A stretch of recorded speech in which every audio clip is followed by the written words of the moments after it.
Ay, may bisita po ako, Sis Jonah. Thank you for Nakikikain. coming. Yeah. Nagluto ako ng fish. Ewan ko Fish. kung ano yan, fish. Gold brasi kung tinatawag dito sa Austria. So, I'll nakatira. show you. Yan. And of Tapos course, rice. Kakain Yes. po tayo. Kain. Dahil rice is life, kakain Yes. tayo. So, nakikikain ako kasi sa mga hindi nakakaalam, yung work ko, dito lang sa tapat ng bahay ni Sis Mare. So, ngayon, day off ko, ang dami ang dami chika. Oo, ganun talaga. Ngayon day off ko, tapos may bigla ang meeting kami. Sabi ko kay Sis Marie, punta ako dyan. So, hindi ko alam na nagluto siya ng ganito. Ito yung mga gusto ko eh. So, kakain kami ngayon. Yes, thank you, Lord. Thank Bless you. this food. Amen. Ikaw, Sis, kanin. Malsite, sis. Malsite. Sarap to fish. Tapos, after namin kakain, pupunta kami sa market. Mamimili din kami kasi parang yung pupuntahan namin parang Pilipinas, ano lang, palengke. Ganun lang. Kaya gustong-gusto ko pumunta doon. Kamusta naman ikaw? So, okay naman. Ito, busy. Work. Ngayong day off ko. Mabuti ka pa. Ikaw, kamusta? Eto. Okay lang. So, okay ka na ba yung heart mo ngayon? Yeah, my heart. My heart, I don't know, questionable. Hindi ko alam. Pero tumitibok-tibok pa rin. Tumitibok-tibok. Uy, humihinga pa ako, no? Kaya tumitibok. At least ngayon nakakatawa ka, diba? Yes. Nakakatawa ka na. So, Alin? kamusta naman mag-isa dito ngayon kasi mag-isa ka na lang, diba? Speaking of mag-isa, malungkot. Pero, ibang klaseng lungkot. Hindi nalulungkot dahil sa mag-isa ako. Nalulungkot lang ako dahil namimiss ko yung asawa ko. Ganun. Kasi hindi basta-basta yung pinagsamahan nyo. Yeah. How many years? 13 years. 13 years, my Yeah. God. At saka, masyado niya akong binaby. So, para akong Kaya alam namin, naninibago. mismo yung, kasi kakilala na rin namin yung asawa ni Sis Mare. Siya mismo yung nagbo-book sa kanya sa mga travels niya. Yan, ganun. Surprise, mga ganon. Love. Ako ng asawa ko, love ko din siya. Although kami ay, ang tawag nito, companionship lang yung aming relation. Sobrang mabait naman si Rick. Oo, sobrang bait. Sobrang mabait. Napaka-caring, Pero, loving. that's life. We need to move on. Yeah, speaking of moving on, hindi madali. It takes time. Kasi, So, paano ka nagko-cope up? nagpipray ako, umiiyak kay Lord. Kasi almost everyday, umiiyak pa rin ako pag, halimbawa, naaamoy ko yung amoy niya, mga gano'n, namimiss ko yun. Oh, syempre. Tapos, minsan, makikita ko yung mga gamit niya.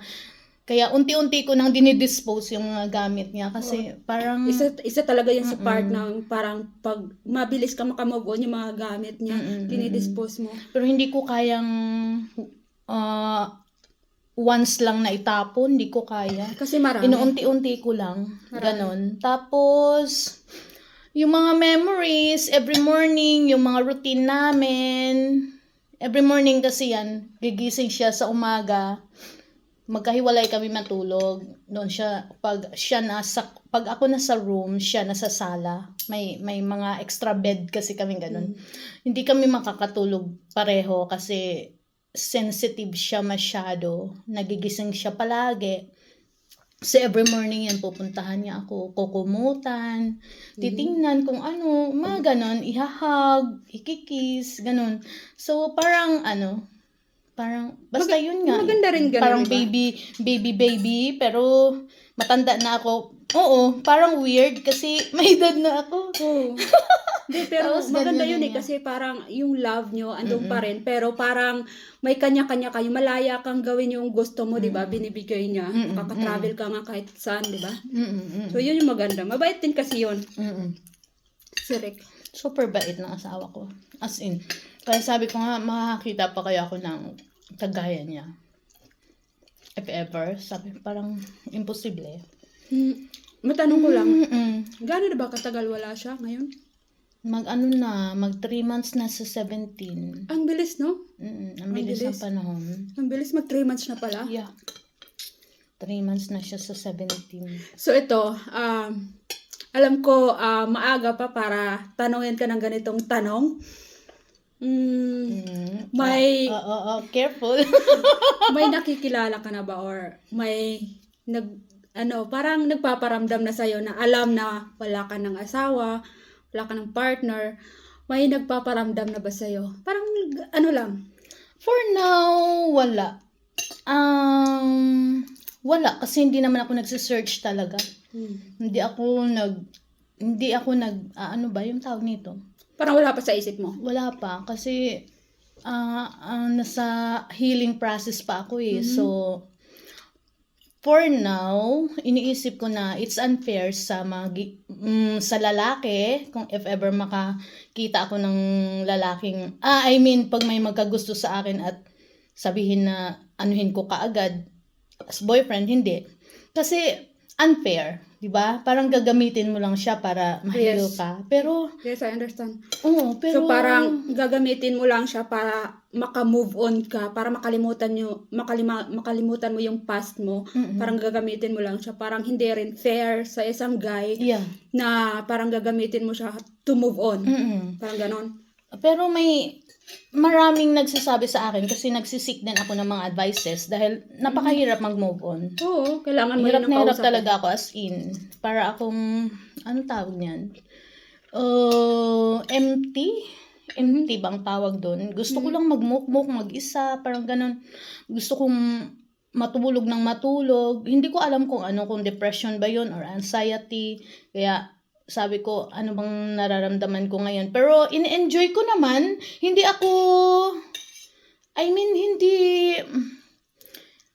siguro part lang ng ng pagkawala niya. Pero masaya naman ako kung tutuusin. Dahil After wala 3 naman akong... months, right?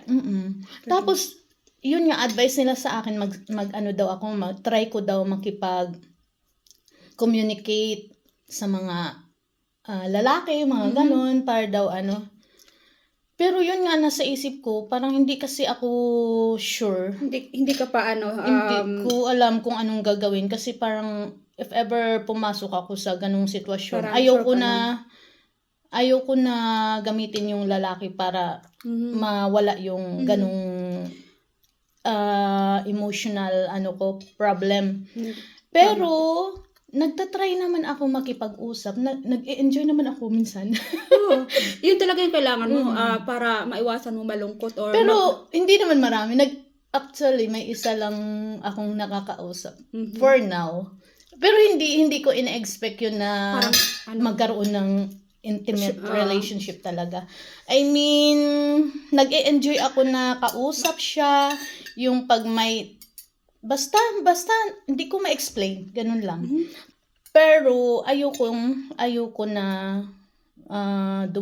kasi ayoko na rin mag-asawa kung tutuusin dahil practical speaking, ayoko mawala yung pensionary ko. Yan lang.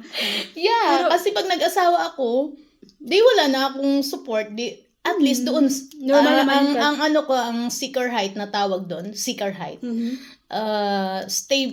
Kumbaga makapag-stay na ako ng Austria, may bahay ako dito, may pension every month. So, buhay ako doon. Oo. Kaya hindi na ako mag-aasawa. So, unfair doon sa lalaki pag gusto ng lalaki magkaroon ng pamilya. So, parang ayoko na gusto ko man, pero gusto ko magkaroon ng karelasyon, pero ayoko the sense na ganun yung sitwasyon ko, komplikado. Hindi. If ever na darating yun or may darating sa'yo, kailangan mo talagang i-direct to the point na ganun lang. Ganun lang yung maibigay mo. Titingnan mo dun kung i-accept niya. Parang ganun, di ba? Open naman ako. Oo, ganun. Pero mas okay time yan. will come pag maghanap ng pamilya yung lalaki. Parang ang hirap naman. Kasi parang pero naisip mo ba parang it's too late na Para para magkaroon ng sariling family? Ako? Naisip mo ba? Ako, happy na ako single. Sa ngayon, oh. Ayoko na. Kasi kung tutusin, marami akong pamangkin. Pwede kong kunin sa Pilipinas. Kailangan ko lang, syempre maganda pag may partner ka. Yun lang. Pero syempre, maghanap ka na lang ng partner siguro na wala ng plano Oo. pamilya. Kaya nga, parang, I mean, okay lang na mag-partner kayo, ganun. partner lang talaga. Pero pag yung partner mo ay Kailangan mo pang gusto ng family, I mean, mag-asawa, Mag-build ng family. magkaanak. Ako hindi naman ako magkakaanak. So, mas maganda na pag magkaroon ka ng karelasyon, para sa akin, mas gusto kong ipaalam muna kung anong sitwasyon ko. Oo, kung depende sa kanya kung i-accept niya ba yun or hindi. Kasi parang hanggang andun ka na lang eh. Oo, ganun. At masaya naman ako. Kahit nag-iisa ako, marami naman, pero hindi lang ako kasi sanay makipag-mingle sa mga boys. At least ngayon, parang maaga pa rin kasi 3 months, diba? 3 months. So, okay lang na parang makipag-usap ka, gano'n. May importante yung parang hindi ka malungkot mag-isa. Yung may nakakausap ka lagi kasi pag mag-isa ka lang, parang it leads to depression talaga. Oo, totoo yun. Mahirap. Tapos, mahirap pag malungkot eh. Kaya, weird ng sitwasyon ko, as in, hindi ko maintindihan kung ano talaga. Kaya kailangan mo talaga ng kailangan mo makipag-usap para to divert Yes. yung emotional mo. Kasi hindi, lalo na andito tayo sa abroad, walang family. Totoo. So, few friends lang, ganun. Ay, oo. So, Circle of friends ko, yun naman. Aapat lang kayo. Mahirap talaga dito sa abroad mag-isa. Kung wala kang kaibigan. Minsan, Yes. sila, pag may mga totoo kang kaibigan, sila yung tutulong sa'yo emotionally. Parang Totoo. Thankful nga lang ako dahil may mga friends ako na kagaya sa inyo, anytime, pwede kayong, madistorbo. Bagamat may kanya-kanyang buhay, pero may work. ng time na free kayo, nandito, na kayo, may kayo, yung bang empathy, yung nagkukusa kayo na puntahan ako dahil sa sitwasyon ko. Bagamat hindi naman ako kawawa, di ba? Oo, syempre parang normal lang naman yun eh. Kasi pag may totoo kang kaibigan, parang tinatanong ka kung okay ka, gano'n. Yes. Yan yung mga totoong tao na may pakialam sa'yo. Yes, totoo yun. So, mahirap manibirahan sa abroad. Mag-isa ka lang. Totoo. So, thankful lang talaga ako. Dahil, basta. Kaya, andito naman kami palagi. Dito lang ako nakatira. I know. 2 minutes away. 2 minutes. 1 minute away pag call. Ganun lang. Yeah. But I'm thankful talaga. Kung ano man meron ako ngayon, pasalamat ako. Napaka malaking biyaya ni Lord. Thankful ka na rin kasi kahit na parang nawala si Rick, parang stable ka na rin talaga. Hindi ka iniwan na parang kawawa. Yeah. Yun yung Pati yung diba?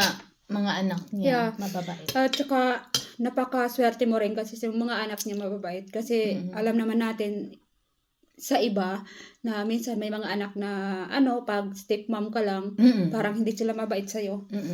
Yun. So, sobrang swerte mo. Yeah. Thank you, Lord. Sabi nga nila, parang may plan lagi si Lord para sa'yo. Kung may parang negative, yung kasunod niyan, parang may plan siya para sa'yo. Yeah. Hindi ako nagsisimba, pero naniniwala ako kay Lord. Next time, sama kita sa church. Oo, ganun.